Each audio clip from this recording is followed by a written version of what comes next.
Bismillahirrahmanirrahim.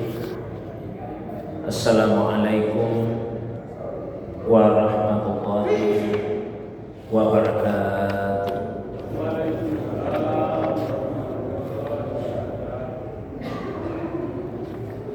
Alhamdulillahilladzi lam yazal aliman qadira. Wa sallallahu ala sayyidina Muhammadin alladzi arsalahu ilan nasi basyiran wa nadhira, wa ala ali Muhammadin wa sahbihi wa sallama tasliman katsira, amma ba'd. Bapak Ibu hadirin sekalian, jamaah maghrib yang semoga dirahmati, dimuliakan oleh Allah Subhanahu wa taala. Alhamdulillah, segala puji tentunya hanyalah miliknya Allah. Salawat dan begitu pula salam penghormatan semoga senantiasa tercurah kepada kekasih kita Rasulullah Muhammad sallallahu alaihi wasallam, begitu pula kepada keluarga, para sahabat dan juga pengikutnya yang senantiasa istiqamah menghidupkan sunnah Nabi sallallahu alaihi wasallam. Jamaah yang dirahmati, dimuliakan oleh Allah Subhanahu wa taala. Insyaallah malam ini kembali kita lanjutkan kajian kita membaca hadis yang terdapat di dalam kitab Al-Arba'in An-Nawawiyah dan mempelajari kandungan dari hadis tersebut. Malam ini kita sudah sampai pada hadis yang ke-39. Sebuah hadis yang dinukil oleh Imam An-Nawawi dari kitab Sunan Ibn Majah dan juga dari kitab Sunan Al-Baihaqi, begitu pula dari kitab Sahih Ibnu Hibban, kemudian Mustadrak Al-Hakim dan Sunan Ad-Daraqutni serta beberapa kitab yang lain. Hadis yang diriwayatkan dari sahabat Nabi sallallahu alaihi wasallam yaitu Abdullah ibnu Abbas, semoga Allah meridainya. An Ibni Abbasin radhiyallahu anhuma anna Rasulullah sallallahu alaihi wasallam qala inna Allaha tajawaza li an ummati al-khata wan nisyan wa mastukrihu alaihi. Dari Abdullah bin Abbas, semoga Allah meridainya, bahwasanya Rasulullah sallallahu alaihi wasallam bersabda, sesungguhnya Allah melewatkan demi saya dari umatku yang pertama al-khata, apa yang dilakukan karena kesalahan atau kekeliruan. Yang kedua an-nisyan, apa yang dilakukan karena lupa. Dan yang ketiga wa mastukrihu alaihi, apa yang dilakukan karena terpaksa. Kita lihat ma'anil mufradat, makna dari beberapa kosakata yang terdapat dalam hadis. Kosakata yang pertama tajawaza. Tajawaza itu arti harfiahnya adalah melewati. Yang dimaksud di sini yaitu afa, Allah memaafkan. Ya. Memaafkan dalam arti rafa'a taraka. Allah tidak memandang perbuatan yang dilakukan oleh hambanya itu sebagai perbuatan dosa. Ya. Meskipun perbuatan itu sesungguhnya perbuatan yang dilarang, tapi dalam tiga kondisi yang disebutkan dalam hadis tadi, maka Allah memaafkan. Ya, memaafkan dalam arti tidak menganggapnya sebagai satu dosa.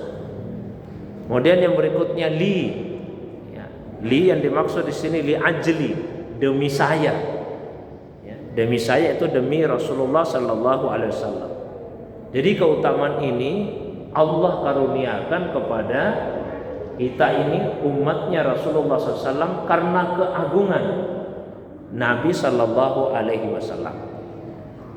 wa ta'zim amri, ya, mengagungkan urusannya Nabi, dan karena ketinggian kedudukan Rasulullah SAW, dan supaya hati Nabi SAW menjadi ridha, menjadi puas. Karena Allah sudah menjanjikan pada Nabi SAW, wala saufa yu'tika rabbuka fatardah, dan Allah akan terus menerus memberikan kepadamu ya Muhammad fatardah, sampai engkau merasa ridha. Nah, maka salah satu karunia yang Allah berikan oleh Allah SWT kepada kita ini umatnya untuk mendatangkan keridhaan di hati Nabi SAW, yaitu karunia dalam bentuk Allah maafkan kesalahan yang dilakukan oleh umat Nabi SAW karena kesalahan atau kekeliruan, karena kelupaan, dan karena dipaksa. Kemudian kata yang berikutnya ummati, ummati, umatku. Umat yang dimaksud di sini adalah ummatul ijabah, ya, karena umatnya Nabi ada dua macam, ummatul dakwah dan ummatul ijabah. Semua manusia yang hidup setelah diutusnya Muhammad SAW sebagai Rasul itu umatnya Nabi. Tapi ada yang menerima dakwanya Nabi, ada yang belum menerima. Nah, yang sudah menerima dakwanya Nabi itu disebut dengan ummatul ijabah. Jadi karunia ini hanya dikhususkan kepada umat yang menerima dakwah Rasulullah SAW.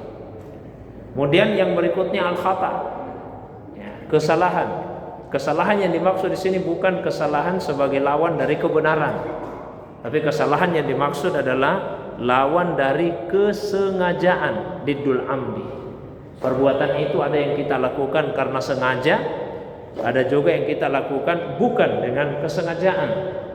Yang bukan dengan kesengajaan itulah yang disebut dengan al-khata. Misalnya ka'ayyab sudah bi fi'lihi syai'an fa yusadifu fi'lu ghaira ma qasadahu. Seseorang ingin melakukan sesuatu, tapi yang terjadi justru yang berbeda dengan apa yang ingin dia lakukan itu.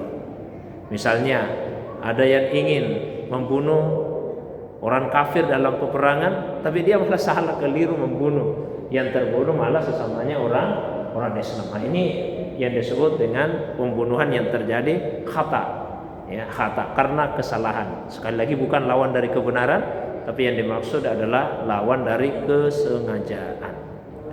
Kemudian yang kedua an-nisyan, karena lupa, ya, lupa lawan dari zikir. Lupa itu lawan dari ingat. Ya.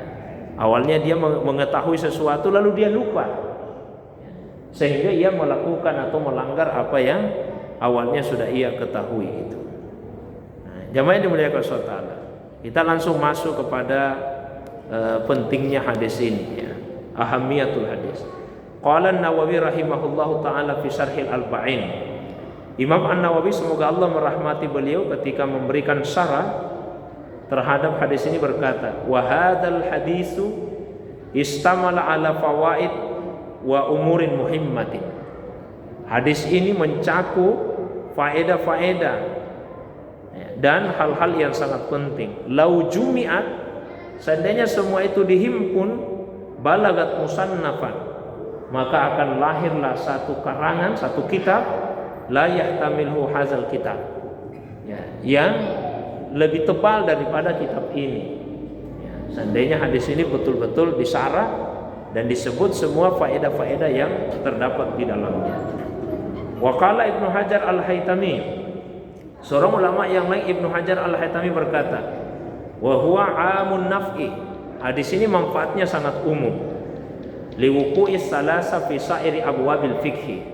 Karena tiga hal tadi, ya, kekeliruan, kelupaan, dan dipaksa, itu bisa terjadi pada semua bab-bab fikih, ya, bisa terjadi pada persoalan ibadah.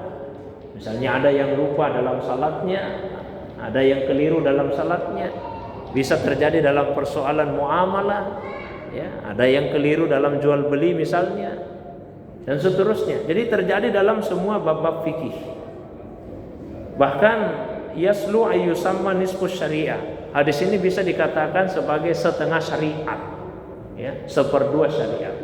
Mengapa demikian? Li'anna fi'lal insan, Asyamil liqaulihi, karena perbuatan manusia meliputi ucapannya itu sesungguhnya hanya dua macam saja. Apa yang kita ucapkan, yang kita lakukan, kategorinya cuma dua. Imma ayyasdura an qasdin wa ikhtiyarin wa huwal amdu ma'a dzikri ikhtiyaran. Kategori pertama, sesuatu yang kita ucapkan atau kita lakukan memang secara sengaja, pilihan kita sendiri ya, sesuatu yang disengaja kita ingat dan kita pilih, bukan karena dipaksa. Kemudian kategori kedua, la an qasdin wa ikhtiyar wa huwal khata awil nisyan awil ikrah. Sesuatu yang kita lakukan atau yang kita ucapkan bukan karena kesengajaan, bukan karena pilihan, tetapi karena keliru, karena lupa, atau karena dipaksa. Ya, jadi dua macam saja kategori perbuatan manusia itu. Nah, yang dibahas kategori yang kedua, sehingga hadis ini bisa dipandang sebagai nisfus syariah, setengah dari syariah. Jamaah yang dimuliakan oleh Allah SWT. Kemudian pelajaran apa saja diantaranya yang bisa kita petik dari hadis ini? Pelajaran yang pertama, makna ijmalinya, makna umumnya. Inna man ata bi syai'in mimma nahallahu anhu aw akhalla bi syai'in mimma amara Allah ta'ala bihi duna qasdin minhu lidzalika al-fi'l wal khalal wa kadzalika man sadara anhu mislu hadza nisyan aw ujbira alaihi fa innahu la yata'allaq bi tasarrufi zammun fid dunya wa la mu'akhadzatun fil akhirah fadlan min Allah tabaraka wa ta'ala wa ni'ma. Kalau ada seseorang yang melakukan sesuatu yang Allah larang, ada seseorang melakukan satu perbuatan yang Allah larang, atau dia meninggalkan satu perbuatan yang Allah perintahkan. Ada larangan Allah kita langgar, atau ada perintah Allah kita tinggalkan. Tapi itu terjadi tanpa disengaja. Bukan kita sengaja untuk melakukan atau meninggalkannya. Bisa jadi karena lupa atau karena kita dipaksa. Maka bagi orang yang seperti itu, dia tidak bisa dicela di dunia, dan dia juga tidak akan dihukum nanti di akhirat, karena itu bentuk karunia dari Allah Subhanahu wa ta'ala. Kemudian yang kedua, fadlullahi azza wa jalla ala hadhil umma wa raf'il haraji anha. Karunia Allah kepada umat ini dengan cara mengangkat kesulitan darinya. Ini beda Pak dengan Bani Israel. Kalau dulu Bani Israel, faqadokana Bani Israel, idza umiru bi syai'in fanasuhu aw nahu an syai'in fa'tahuhu wa qarafu ajjalallahu ta'ala humul uqubah. Dulu Bani Israel apabila melakukan sesuatu, apabila diperintah melakukan sesuatu, lalu dia lupa, sehingga karena lupa dia tidak lakukan perintah itu, atau dilarang dari satu perbuatan, lalu dia keliru sehingga melakukan perbuatan itu, Allah tetap menyegerakan hukuman atas mereka. Bani Israel disuruh ibadah, misalnya dia lupa tidak melakukan ibadah itu, ya dihukum. Dilarang untuk mengkonsumsi makanan tertentu, dia langgar meskipun tidak disengaja, tetap saja mendapatkan hukuman. Bani Israel dulu seperti itu.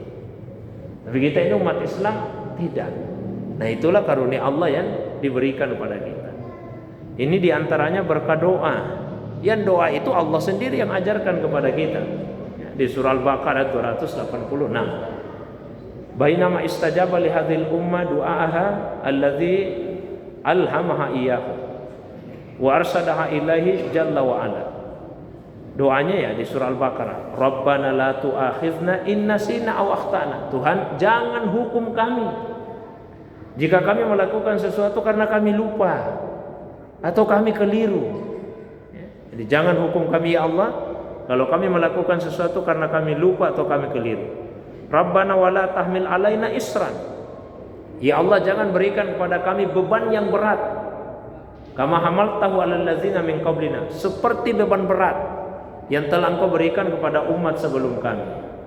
Wala tuhammilna ma la taqata lana bi, dan jangan bebani kami dengan sesuatu yang kami tidak akan sanggup untuk memikul beban tersebut. Itu doa yang kita baca, dibaca oleh sahabat Nabi sallallahu alaihi wasallam. Nah, karena berkat doa itulah fatajawasa subhanahu amma yaka'u khata au nisyan, maka Allah maafkan Apabila ada seseorang yang melakukan sesuatu karena keliru atau karena dia lupa, falam yu'akhidha bihi, Allah tidak akan menghukumnya. Nah, ini banyak ayat-ayat yang lain yang dicantumkan di sini. Kemudian ada juga riwayat Pak di dalam kitab Sahih Muslim dari Abi Hurairah, semoga Allah meridainya. Qala lamma nazalat ala Rasulillah SAW, ketika turun ayat kepada Nabi SAW, ini surah Al-Baqarah 284. Jadi turun surah Al-Baqarah 284 kepada Nabi yang bunyinya lillahi ma fis samawati wa ma fil ard, miliknya Allah apa yang ada di langit, apa yang ada di bumi. Wa in tubudu ma fi anfusikum aw tuhfu yuhasibkum bihillah, jika kalian menampakkan apa yang ada di dalam dirimu, apa yang ada dalam hati, kita tampakkan keluar.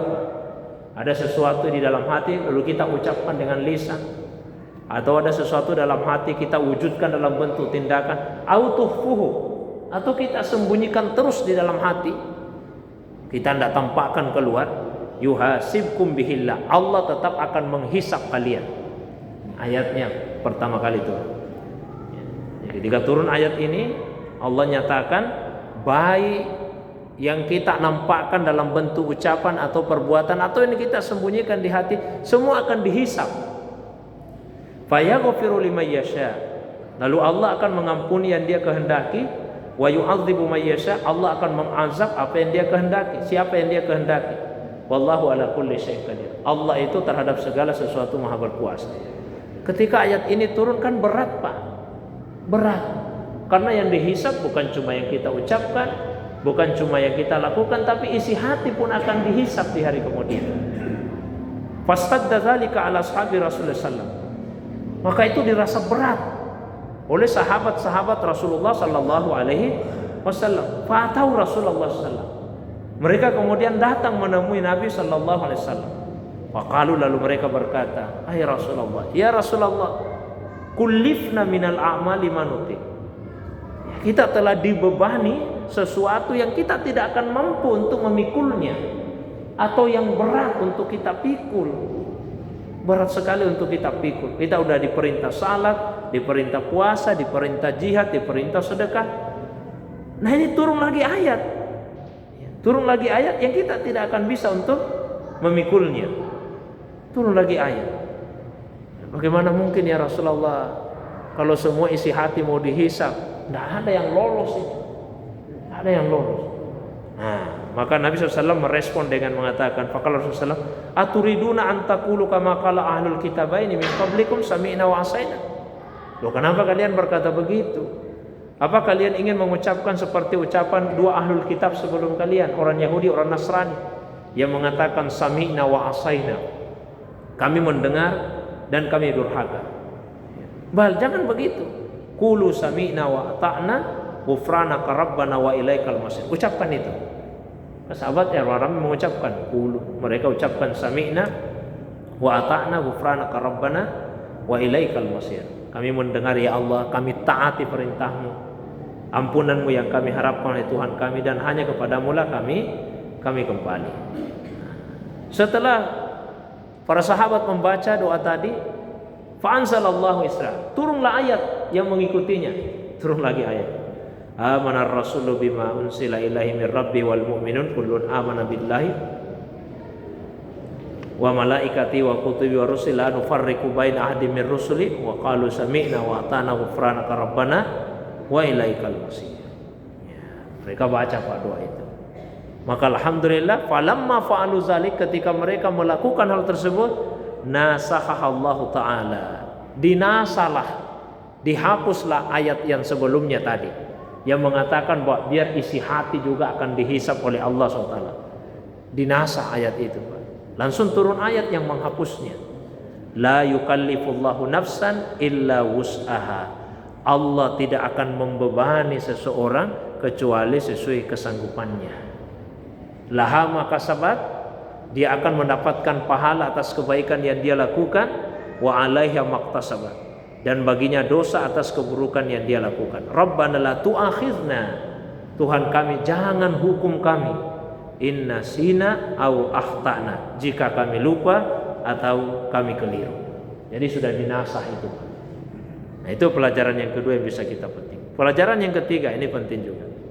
Yang dimaksud di dalam hadis tadi Allah maafkan, yang dimaksud adalah orang yang melakukan itu tidak dianggap berdosa. Tapi bukan berarti lepas dari hukumnya, konsekuensi hukumnya tidak. Konsekuensi hukumnya tetap berlaku, cuma tidak dipandang berdosa. Tapi konsekuensi hukumnya tetap saja berlaku. Dan langsung kasih contoh misalnya.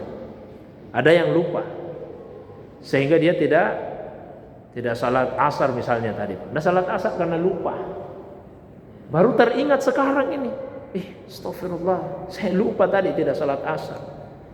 Nah, kita tidak berdosa, Pak, karena di hadis ini disebut Allah maafkan apa yang dilakukan diantaranya karena lupa. Tapi bukan berarti lepas juga dari konsekuensi hukum. Tetap saja kita wajib untuk mengqada salat itu. Jangan mentah-mentah karena tidak berdosa kemudian salatnya tidak diqada. Jadi yang dimaksud Allah maafkan tidak dipandang berdosa, tapi konsekuensi hukumnya tetap jalan, tetap jalan. Jadi tetap wajib diqada salat yang ditinggalkan meskipun salat itu ditinggalkan karena kelupaan. Di hadis disebutkan man nama an salatin aw nasiha falyusalliha idza zakara. Siapa yang tidur sehingga dia tidak melaksanakan satu salat, atau dia lupa sehingga dia tidak melaksanakan satu salat, kerjakan salat itu begitu dia ingat. Di hadis lain disebutkan man nasiya salatan. Siapa yang lupa sehingga dia tidak melakukan satu salat, falyusalli idza zakara. Kerjakan begitu dia ingat. La kafarata, tidak ada lagi kafarahnya. Illa zalik, kecuali itu saja. Maksudnya kecuali mengqada salat itu. Contoh yang lain Pak ya, misalnya orang yang membunuh karena keliru, ya, membunuh karena keliru. Disangkanya, oh ini dalam medan peperangan ini Pak, oh dikira ini musuh, dikira musuh. Terus dibunuh, ternyata teman sendiri yang dibunuh. Jadi dia tidak berdosa, meskipun sudah membunuh orang. Tidak berdosa, tapi konsekuensi hukumnya tetap berlaku. Apa konsekuensi hukumnya itu? Di Al-Quran disebutkan surah An-Nisa 92. Wa ma kana lil mu'minin ayyaqtula mu'minan illa khata'an. Seorang mukmin itu tidak pantas untuk membunuh mukmin yang lain kecuali kalau itu terjadi karena kekeliruan. Wa man qatala mu'minan khata'an, maka siapa yang membunuh seorang mukmin karena kekeliruan, fatahriru raqabatin mu'minah. Apa konsekuensi hukumnya? Dia wajib untuk membebaskan satu orang budak. Wajib membebaskan satu orang budak. Sekarang tidak ada budak. Wadiyatun musallamatun ila ahli, dan membayar denda yang diserahkan kepada keluarga yang terbunuh. Bayar diat. Diatnya berapa? 100 ekor unta. 100 ekor unta Pak ya. Mesti kita kasih. 100 ekor unta itu hampir 3 miliar Pak. Hampir 3 miliar. Jadi konsekuensi hukumnya tetap ada. Memang Allah memaafkan dalam arti tidak menganggap perbuatan membunuh itu dosa, tapi konsekuensi hukum tetap jalan. Wajib dia membayar diat, membayar denda, kecuali illa ayasaddaku, kecuali apabila keluarga yang terbunuh itu dia memaafkannya. Dia maafkan, tidak usah. Jadikan saja itu sebagai satu sedekah. Masih banyak Pak ya, penjelasannya karena luas sekali sesungguhnya hadis ini. Saya kira karena keterbatasan waktu kita, saya berikan waktu yang 8 kepada jamaah sekalian. Kalau ada hal-hal yang ingin didiskusikan baik yang berkaitan dengan pembahasan tadi atau masalah agama yang lain, saya persilakan pada jamaah sekalian. Silakan.